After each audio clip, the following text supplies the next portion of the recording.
don't really know what we're talking about today. So, I don't know. We don't want to talk about how salty I am today I mean, maybe we do. about that. I don't know why it pisses me off so much, but Well, I mean, maybe we do though. Hang on, I'm making sure we're live. But I mean, maybe we do. Like, maybe we want to talk about what it feels like when. like I know I did everything and then some in that meeting with that buyer. All right, well, let's back it up. Let's talk about, okay, so Angela just got a text message right before we flipped to live here. She worked her butt off to get a client, and the client isn't hiring her. Yep. I'm a little salty about it. So What happens to newer agents a lot, you know, like I see like posts all the time from agents that are like, oh, my family, my so-and-so, this client that I worked hard for isn't hiring me because of so-and-so reason. Like, but I think everyone should know that that happens to experienced agents too, right? yeah, it does. And it's frustrating. Like it is what it is, but I can't let it affect my whole day. Like I've got other stuff to do. Like I'm just going to go out and get other clients. Basically what it was the husband wanted to hire me. The wife and wife's mommy wanted to look at other agents and found 3 agents that don't offer anywhere near the same thing that I do. And probably, if I had to guess, told them they could find a fully renovated house for their budget. And they can't in the areas that they're looking. So maybe weren't 100% truthful or just didn't know. And they thought that I would push them into renovation at their price point. Honestly, I don't want to renovate houses. I offer it as a service because it's helpful for my clients. But if I had the choice to not have to do it, I wouldn't. I mean, this is, I think, a thing that's happening a lot right now as the target in real estate in Colorado and across the entire country is moving a lot right now. So, right, like, you know, we've talked on the show before on the listing side about how, you know, difficult it is when the needle in the market is changing, things are slowing down. The news isn't reporting that things are slowing down yet. And you have to walk into a client's house and tell a client, you know, that other agent that you're interviewing is telling you you're going to have 57 offers and 30 million showings and you're going to be $100,000 over list price. But I'm telling you that's not the case, right? That's really difficult. Yeah. And then on the buying side, we've talked on our show before about how if, you know, a client is coming to you and saying, I need this, this, and this, and it's not realistic in your price point, and you have to tell them that, right? And then another agent is not willing to have that hard expectation talk up front. Like when you're competing against other agents, that's really super tricky when someone else either doesn't know what's happening in the market or isn't willing to tell them the truth because they want to earn their business, right? It's scary. Yeah, it's super scary. Like it sucks because you got to be honest, but unfortunately, you know, sometimes being honest isn't going to get you the sale, right? So you have to be okay with knowing that you might do everything right, but it's not the right client for you. So yeah, but you have to set the expectations. Like we've talked on the show before about how we feel that it's unethical to not tell someone the truth, right? Like, yeah. I mean, if a client comes to you in your market and they say, I want a fully renovated property in Briargate, and I want it for, you know, $450,000, you know, what do? Do you just say, okay, and then you start sending them properties and they self-actualize for themselves and realize that there aren't any properties in that price point? Or do you need to have the conversation about expectations up front? Hey, what you're looking for does not exist. You don't have enough money to compete in the market right now. and risk losing the client because they don't like hearing the truth? Which do you do? I always tell them the truth. I mean, 450 was about $100,000 under what it should be to get a fully renovated house in the area that they're asking for. So ultimately, if I'm going to go out there and spend my time to show them houses at 450 and their expectation is different than reality, I'm wasting my time. So if another agent sells them a bill of goods and says they can get that, good luck to them. But it's not just even that you're wasting your time. I mean, I think you're setting them up for failure. I mean, earlier this year in my market, this is what was happening, right? So like, just pick a neighborhood, the Meadows. So like earlier this year when the market was absolutely crazy, if a buyer came to me and they said, I need this, this, and this for $500,000, okay? And I didn't tell them the truth up front. What was happening was a house would go on the market on Friday. By Monday, that house is probably $50,000 over asking. And then the next property that lists is now at 550 instead of 500 because that sale from the prior weekend becomes the floor for the new comp, right? Yeah. And then this weekend a house goes on at 550 and then by Monday it's at 600. So if I didn't tell my buyer the truth, they could have afforded to offer at 500, but now they can't afford to offer at 600 and they were literally priced out of a neighborhood over a weekend because I didn't tell them the truth, right? So like, I don't know, it's scary. I feel like if that's how you want to run your business, that's one way to do it, but you're going to work a lot harder and you're not going to have a lot of happy folks. I mean, it is what it is. I prefer to not work harder. So I'd much rather be honest about the market and what the expectations are, and offer the different things that I have to offer, and just hope for the best. Our market is shifting. It is, but it's not shifting that much, like it's not shifting, but it always slows down this time of year. It's normal. It's not like, oh my God, the sky is falling. We're still getting offers. We're still getting, 3 to 4 really good offers over asking price, but we're not getting 47. Thank God. I don't like math that much. I don't like spreadsheets. Like I don't want to deal with 47 offers. So for everybody that just jumped on and is watching, what we're talking about is Angela, because we're sharing the real stuff on our show, because that's what we do. Angela just lost a client. She's upset and flustered, as you can see on her face. I'm just pissed off. Yeah. Okay. Because I know that I did everything that I was supposed to do, and I had a kick-ass presentation. I mean, I let the guy interview for his next job on my computer on a Zoom call.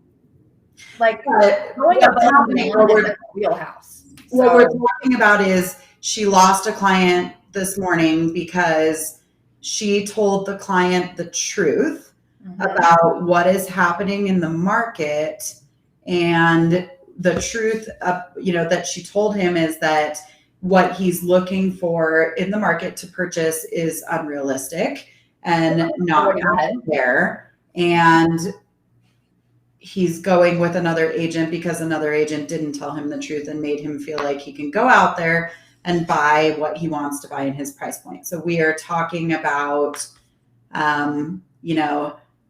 what do you do?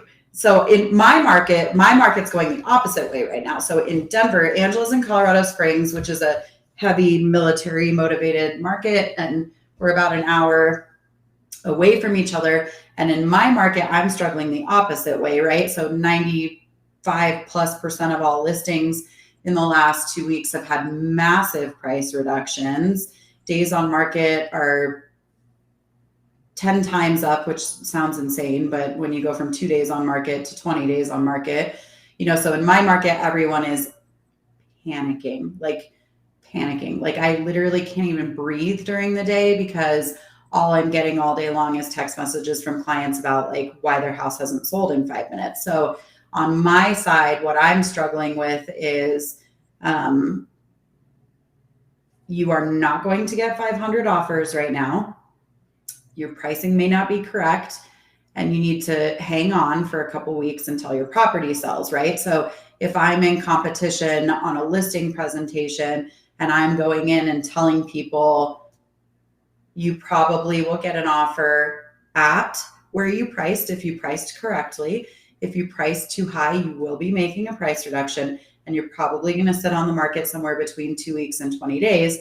And other agents either don't know that's what's happening or don't want to tell the truth. I'm not going to get that listing.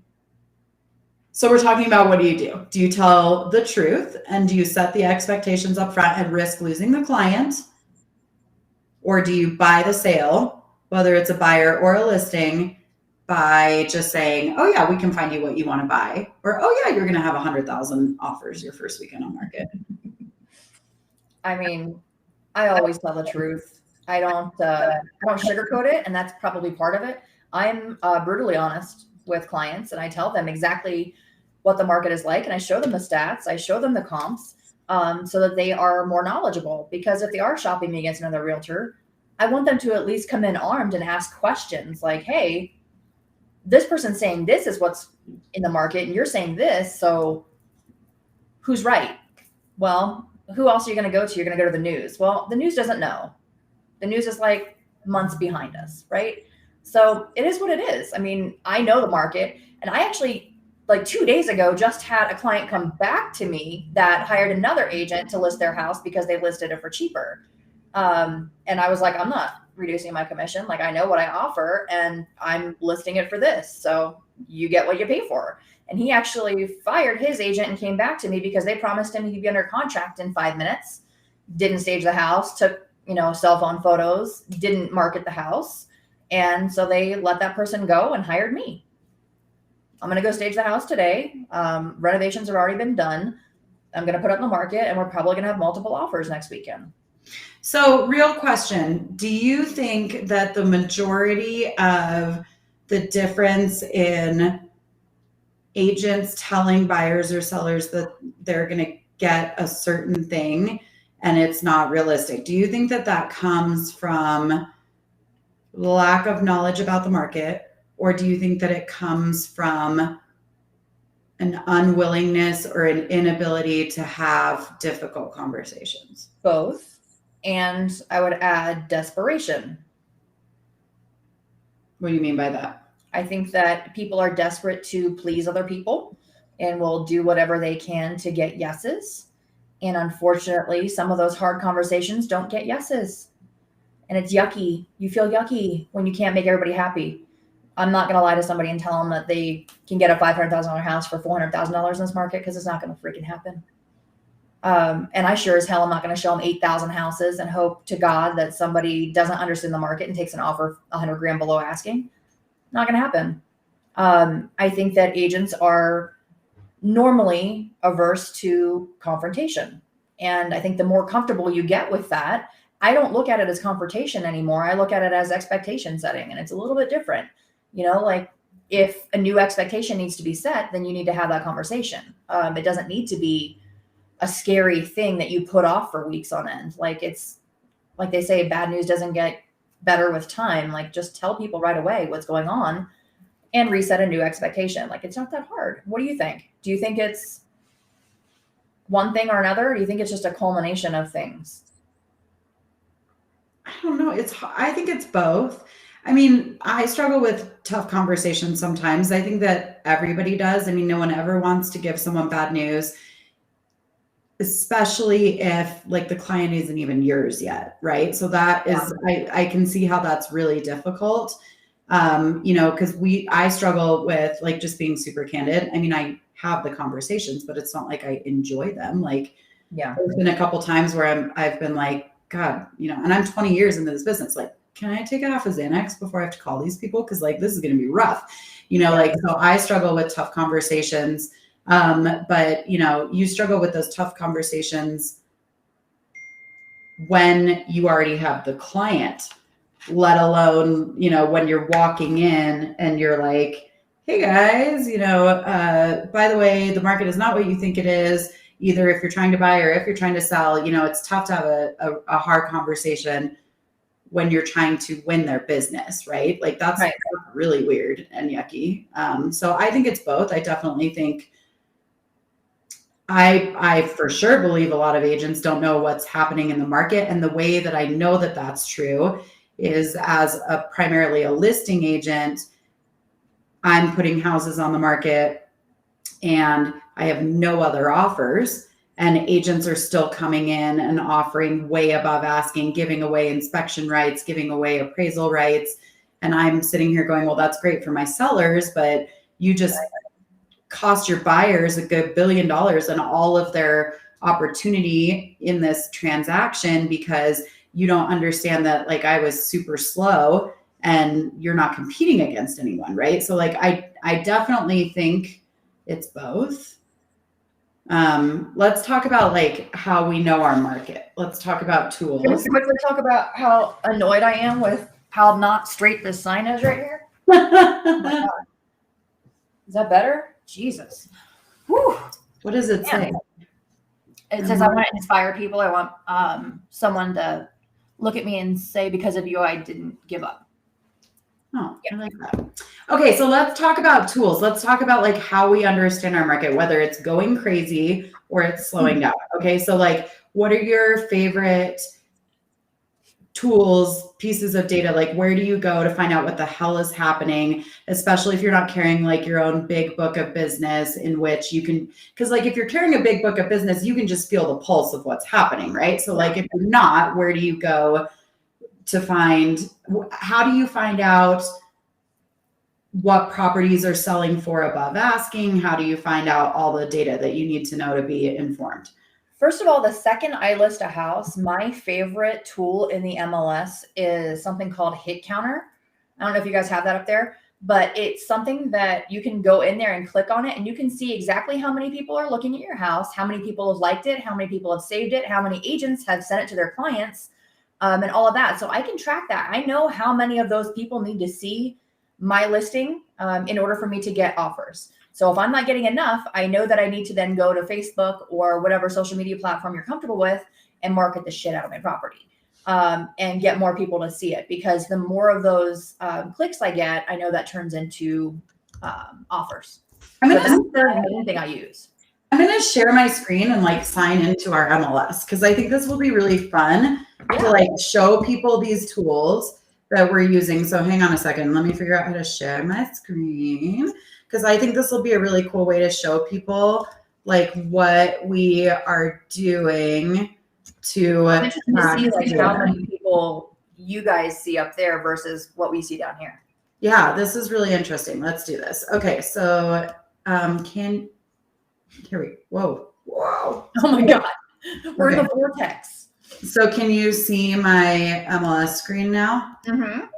Okay, so let's log into here and let's look at, so this is actually, and I can't see you. So if I make weird faces, I'm sorry, because like I have no idea what's happening on camera right now.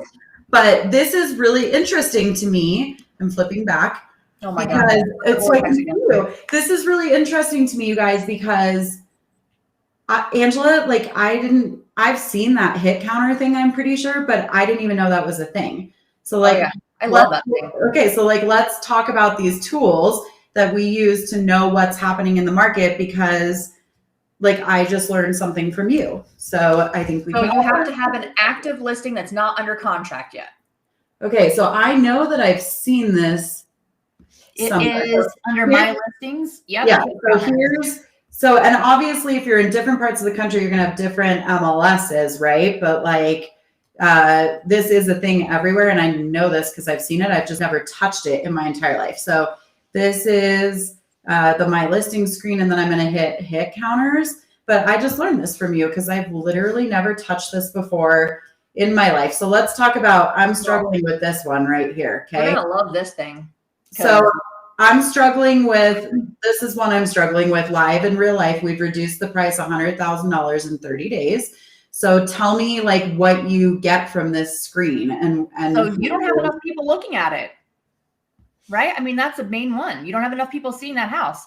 So you go through the different tabs here. So you've got client portals. So 321 clients have put it in their portal or they're actually looking at it. So you got 321 of them actually looking at it.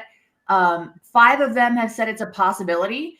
Well, if you go up to and you see that Ulster Circle has 18 people that have it as a possibility, you know that you need to get that number. Those are rookie numbers. We got to pump those numbers up. Only 2 people think that house is a possibility for their family. That's not a lot, right? How many people typically have to see one of your properties in order for you to get an offer on it? So you have to know your numbers. So in person in Colorado, the statistic is 10 to 11 showings should translate to an offer if you are priced correctly. So you're saying that if only 2 people think that it's priced correctly or that it's attractive, I need to somehow get that 2 to like 10 to 11. Exactly. Right. So you have auto emails of 347. What is that? Oh, 55 people have previewed it in the last 14 days, which I'm sure it hasn't been on the market that crazy long. And 15 agents have published it and 19 agents rejected it. So it came up in their search and 19 agents said, nope, there's something wrong with that one. You don't want that one. And that's out of 727 agents actually seeing it. So you can then go back and reverse prospect this way, and you can click on that number there, that 727, and you can see eventually you can get through there and you can find out which agents liked it, which agents rejected it, and find out why. You can call them and ask them. Okay, so when you see this level of, this is wild. I've never seen this in my life, and I'm so excited that we're going to all learn from each other today. So when you see this and you see this like traffic, basically, what's your next move? Is it you need to make a price reduction to pump those numbers? You need to market it to pump those numbers. What's next? I market it to pump those numbers. So I also see that price point wise, it's at what? 1.25 million. Mm-hmm. So I'm going to 100% go in immediately and do some targeted Facebook posts to people at that price point. And then I'm also going to target it to some of the agents that have liked it, and the people that have client possibilities. I'm going to find those people and I'm going to make sure that those people see it. I might even tag them in it, but I'm going to share it to them because I want their clients to come see that house. It's not fair when you understand it at that level. It's almost not fair. How cool is it? We just all learned something. That is very exciting. Yeah, you can get all kinds of information from there. You can see, trends of what types of people are looking at the house, and then you can figure out who your target buyer is if you know who's looking at the house. You can figure out what agents might have buyers in that price point, and so you can target to them, and then you'll know next time when you market a property at that price point that this agent might have other clients at this price point, so you might want to market to them ahead of time. You also know who you should invite to your broker open. Boom. Okay, I'm going to show you my. You didn't see this before because you're like the queen of technology, right? So and data and statistics, and I've always seen that like link sitting there, but I've never touched it. So let me show you my favorite tool for stuff. And so I'm using ShowingTime, the ShowingTime website, and ShowingTime is national, and so everyone should have this, but I geek out and I use this a lot. This report section over here, and I use 2 of these reports. So I use the pricing benchmark report, but I use this target market analysis report like a ton here. So let's talk about let's go back to that same listing that's at 1.25, and let's pretend, good Lord, ads. Let's pretend that I was listing this property, right? And I'm trying to figure out where to price it. So like I'm looking between $1 million and $1,250,000 in Castle Rock, if I can spell right, and Castle Pines. Okay. And I'm going to change my increment to $5,000 so that I can, it's got to be $25,000. So that I can like look at smaller numbers to get better data. And then I'm going to look at this report. This is like my favorite, right? So this is showing me where all of the traffic, because ShowingTime is a national scheduling service that we're all using for our showings. So they have all the data on who's showing what where. So like if I were pricing that property and I was like, should I go like 1.125? I would probably tell my clients go 124,999 because this group is getting substantially more showings than this price point, right? So this is like my favorite tool because I use this to see what's happening. And I also can compare this to 30 days ago, right? So like if I'm talking to my sellers about a price reduction, this is July 25th to today. But what if we back it up to like June 25th to July 25th? Yeah. You know, showings are down 20%. That's what I can tell my clients, right? Showings are down substantially over the last 30 days. The other report, God, these ads drive me crazy, that I use a lot is this appointments trend report in here. So this one's really cool too. This is a trip. Angela, you will see live what's happening in my market right now. So let's just, you can, choose your price point, but let's do $500,000 or more in Denver. Look at this. So in April, and then we went to June, and now in July, showings in July across the Denver metro area are down 33% in total. Wow. Right? So like, I've never seen this. I never used showing time for this. So I love the report. So like, today. This is really, I feel like this is super powerful in two places. This is if you're a listing agent and you have a listing and you need to make a price reduction, or you're getting calls from your seller every day going like, why don't I have showings? Why don't I have showings? Well, because the entire state is down 33% in showings right now, and you send them this. Right.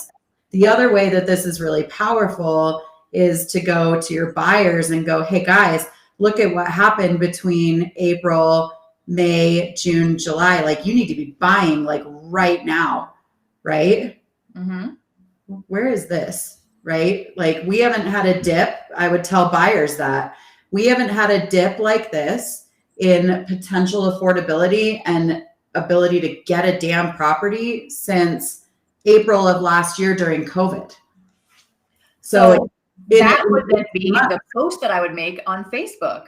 I would say, since X time, this is the best possible time to buy a house. And here are the different houses that I have in inventory. Which buyer wants them?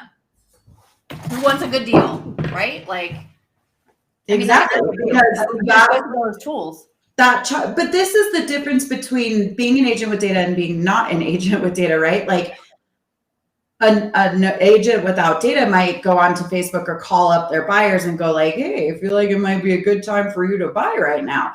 But if you go onto Facebook, if you send your newsletter, if you talk to your buyers and you say, hey, look at this, this is the biggest decline in showings, offers, and pricing that we have seen since April of last year in the middle of the shutdown. That is so powerful. Like, look at this giant opportunity that you have right now to go out there and buy a property. Like it's real data. It's not just like, I have a feeling that you can go out there and get a deal. Yeah, totally. What other tools are some tools that we use every day? Like if we're going on a listing appointment, what are some of the things that we're going to bring with us? Like if you get a call the same morning, like you get a call at like 9 a.m. and somebody wants you to come and meet with them for a listing at 1 p.m. What are you bringing with you? Well, I always bring a written listing presentation. I bring my comps. And right now, because as you can see on that graph, we are struggling with pricing and our market has declined the most that it has in a year and a half, I'm going to bring that type of data. Like I'm going to bring data. So my other favorite tool, hang on, let me show you. So I'm going to bring this too. I'm going to bring something that shows. So what is in your listing packet that you bring with you? Because I don't have a listing packet. I just bring comps and a net sheet. And you and I are very different, so this will be good. Well, I mean, there's a lot. So first of all, I'm always sending a pre-listing package to them before I get there, either via email or physical mail. But my listing presentation, it's about 30 pages. So it goes through everything from my brokerage to my personal statistics to how to interview a real estate agent to the comps to their public records detail to how they stack against the comps. Like it's pretty robust. But right now I'm going to bring, like, I'm just selecting a bunch of houses, but I'm going to bring this with me too. Hang on.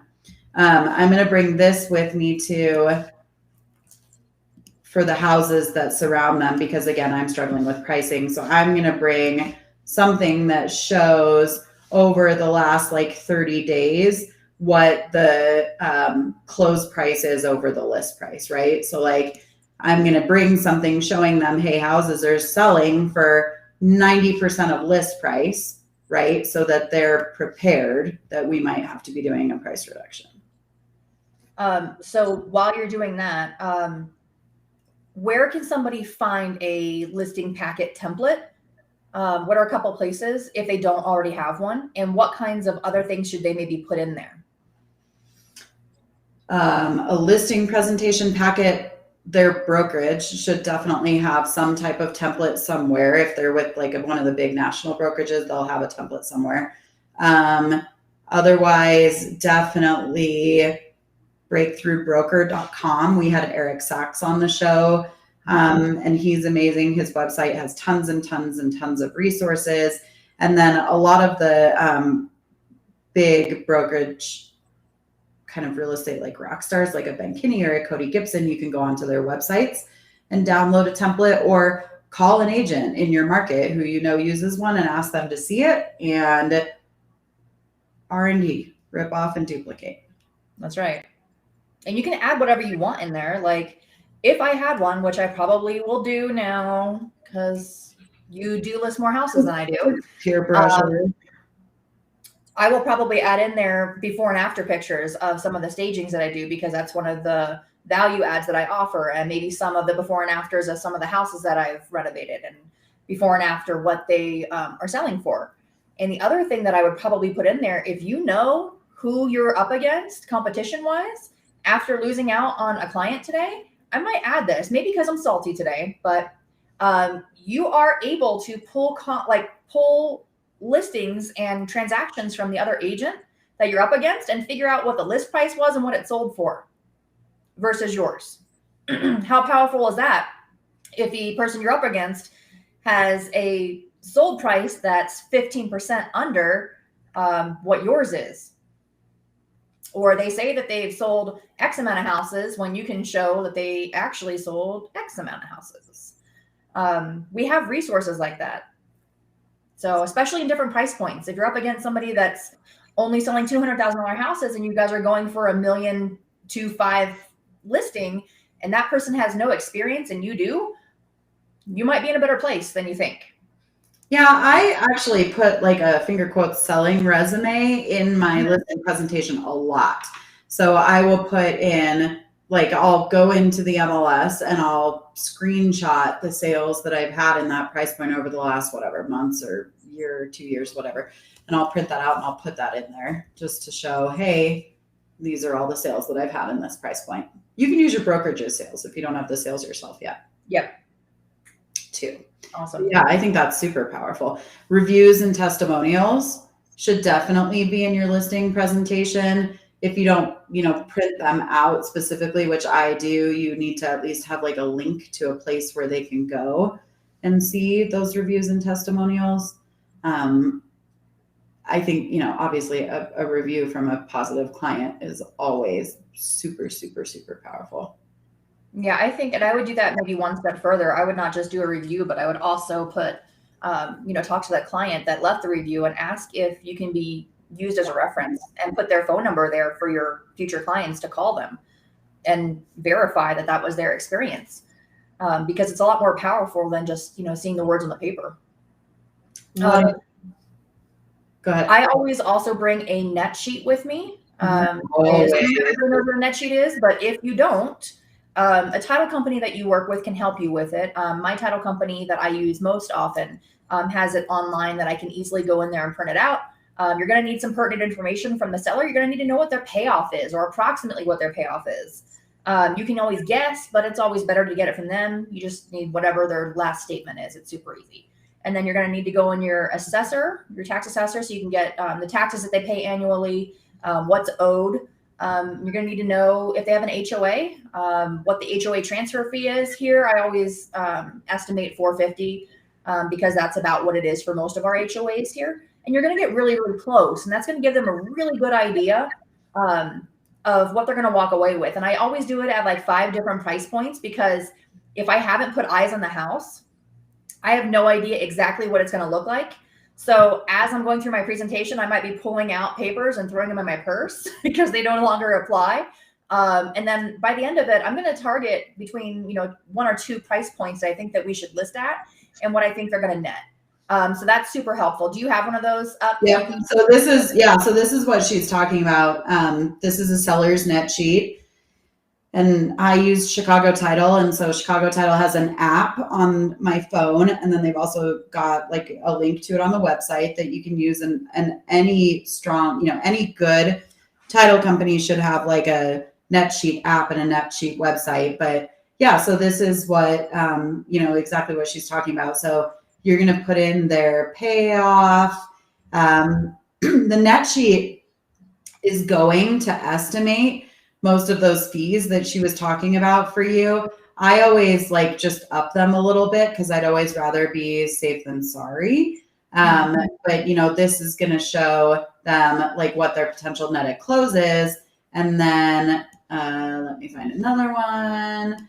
So this is what she's talking about, like comparing multiple offers. She's saying she brings multiple different price points to the table with her. So like if you sell at 580, you're making this much. And if you sell at 590, you're making this much. And I also find that this is a good way to have the conversation up front about if pricing is declining, because you're basically confirming with them that like they're okay at 580, even though you might want to sell it at 600 and you hope that that's where you end up.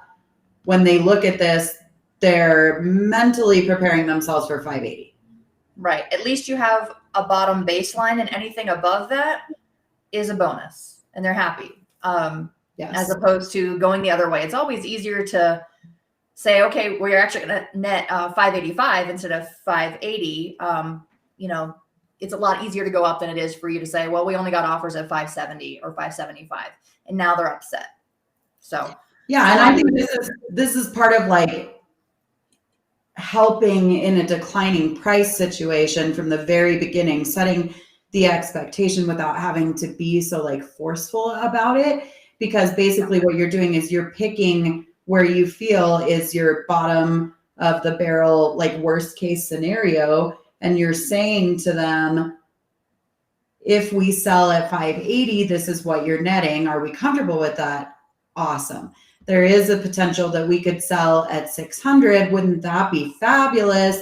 I think you should prepare for 580, but if we sell at 600, awesome. So it's like a subliminal way of like having that pricing conversation with them. My one caveat to using a net sheet is just always be really sure that you're telling them that it's approximate, right? Because like just the other day, and I see this all the time, like I saw an agent just the other day post in a Facebook group. She felt sick about it, but she screwed up the numbers on her net sheet, didn't tell the seller that it was an approximate.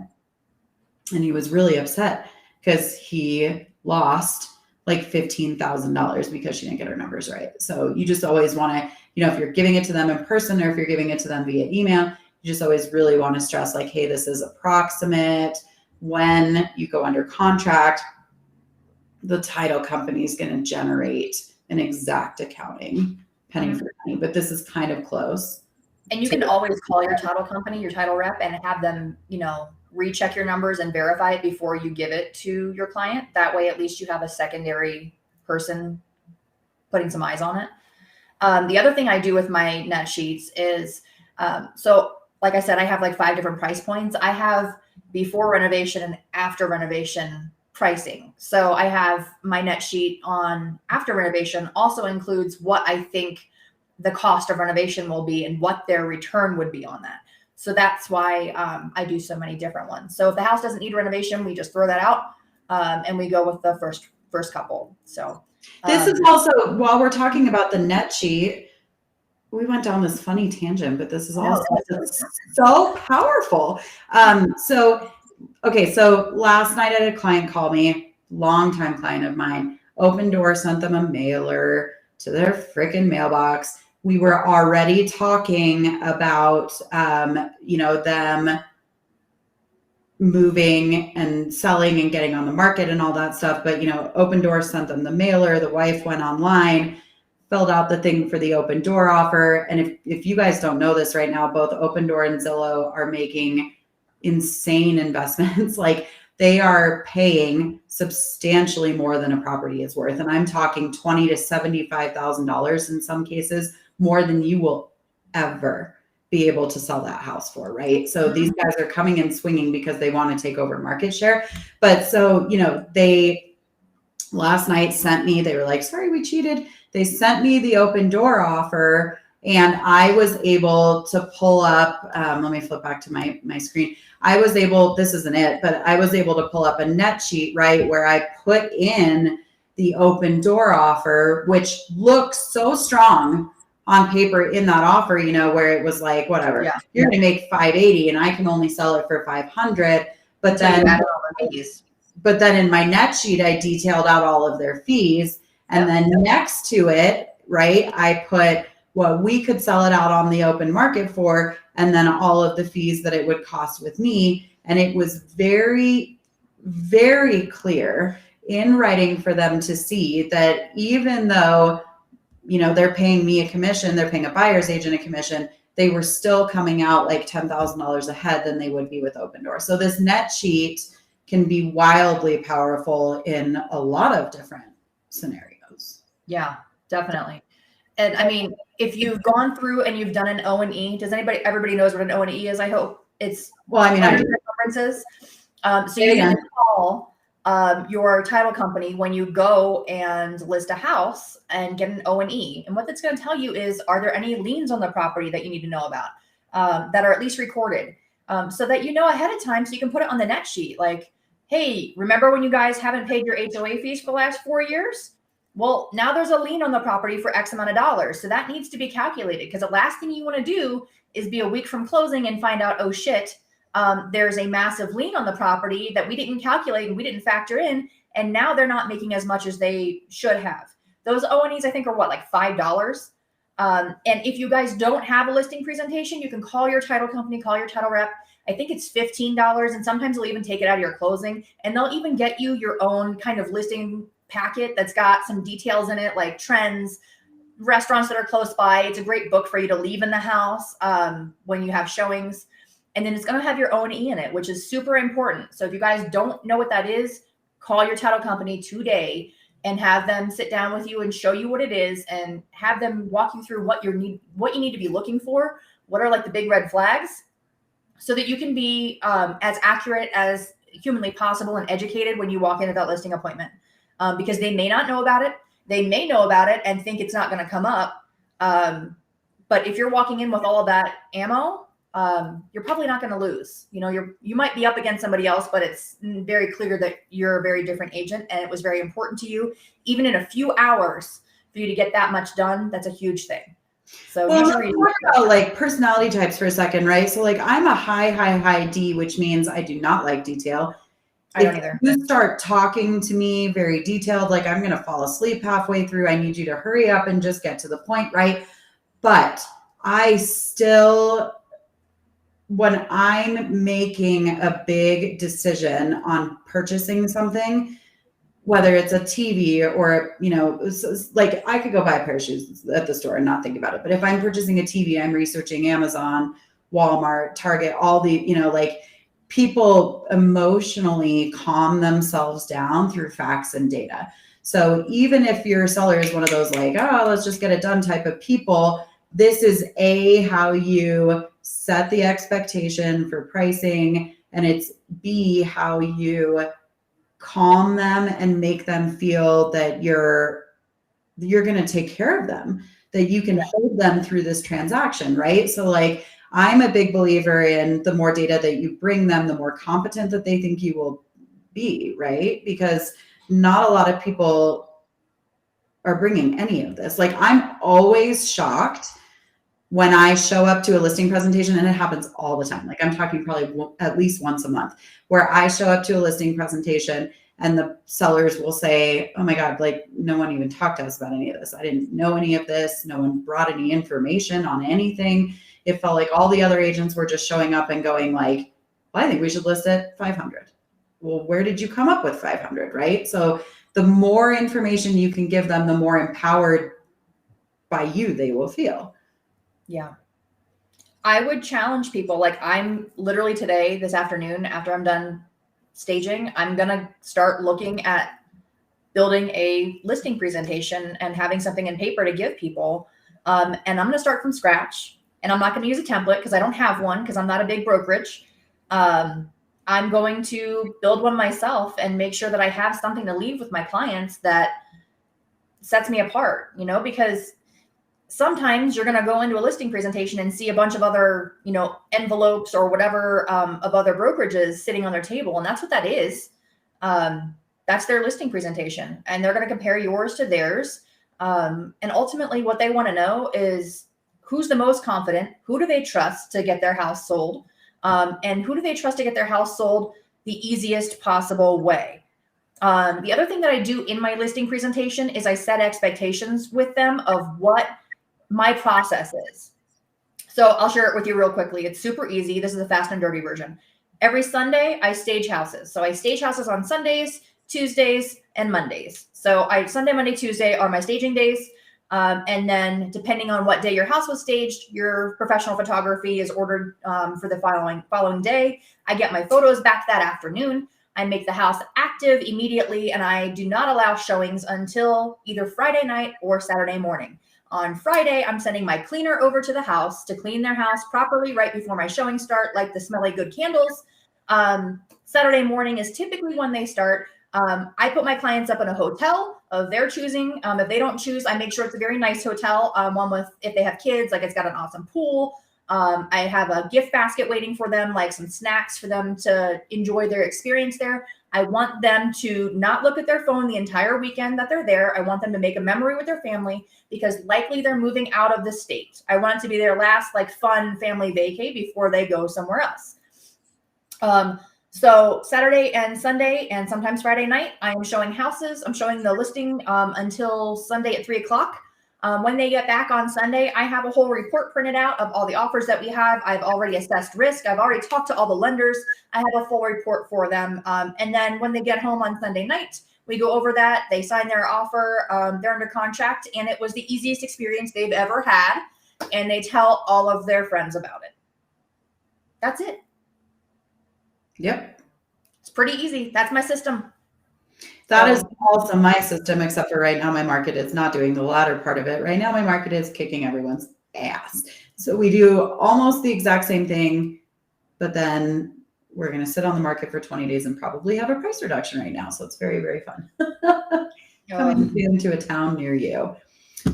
Yeah, it'll be coming to our town here in probably a few months, because we're a few behind you usually. So and it's not permanent. Go back up in the springtime, but you know, I mean, a lot of people have jumped in right now because they felt like they missed the height of the market. And there are some sellers that I'm telling, I think you should wait until spring because this sucks up here. Krista wants to know what happens when you get an offer that is due in 24 hours. I mean, I tell my agents that are showing my properties that we're going to review offers on X date. And if they can't be respectful of that, then they're probably not going to get the house. You know, like, our market is in such a way right now, still in Colorado Springs, that we have the luxury of setting those expectations and people abiding by them. You're always going to have those. Usually it's like cash investors that'll like make an offer on like Thursday or something before my showing start and say you have 24 hours to respond. Cool. You don't get the house. I also think though, honestly, so I still present it. Well, you have to. I mean,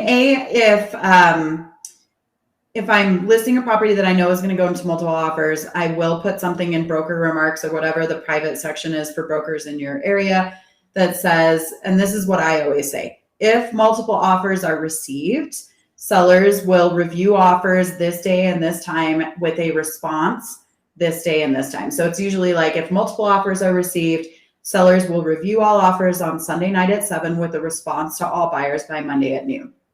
Seller reserves the right to accept an offer at any point in time, right? But so if an offer, so I know that there's a lot of really shitty agents, we've all experienced them out there in the market, who don't even look at their offers until Monday. I am opening every single one and I'm looking at it as they come in, and I'm going to call my sellers and say, hey, we got an offer of X and they want us to respond in 24 hours.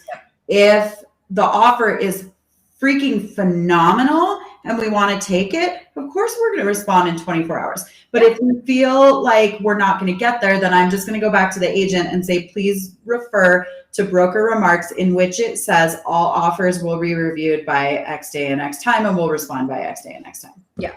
And just FYI, we present every single offer immediately. I think that the key is you have to communicate with the other agent, and at least tell them like, hey, I know that our response time is X. I'm going to let the seller know that your offer came in and what it was. If you'd like, if they don't accept your offer up front, would you like us to hold it until Sunday and keep it active? Or would you like to send us a new offer with a different acceptance date? Ultimately, I'm probably going to counter the offer anyway, so I don't really care about the acceptance date. I just want to know how long it's going to be in play for, so that, I'd be shocked. It happens sometimes, but most buyers are going to say, okay, well, if they're willing to accept it on Sunday, but just not accept it today, then I'm fine. We'll hang out on the weekend as long as I know I'm getting it, or whatever it is. Like, as long as I know I still have a chance. And if they're not under contract on something else, they're probably still going to be okay with that. But you have to communicate. That's it. Well, you have to present it. So like I said, what I'm doing is I'm calling up my clients and I'm saying, hey, this, every time an offer comes in, and it doesn't need to be a long phone call. You can shoot them a text message. What I usually do is, the day that we go on the market, first of all, I have this giant email that I send to them that tells them what's going to happen and how it goes. But I say to them, I'm going to text you or call you, whatever your style is, email you every time an offer comes in. And then every time one comes in, we're going to discuss, do we want to take this or do we want to wait through our deadline, right? So then the offer comes in and I'm going to shoot them a text and I'm going to say, hey, someone came in and offered $555. Closing date of, August 24th, non-contingent, 10K over appraisal gap. Do you want to take this or do you want to wait to see what the weekend has to offer? I like that. That's awesome.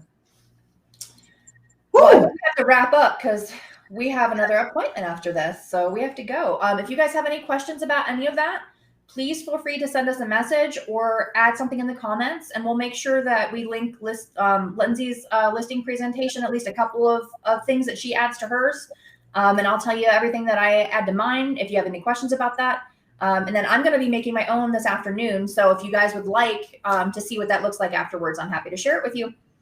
All right. So thank you guys for coming today. We'll see you guys next week. We found some new tools. This is so cool. If you need help with finding those tools in your own MLS or like your own showing time, just let us know. But I think the message of the day is data makes you look more competent and it will help you win more listings and buyers and keep more listings and buyers.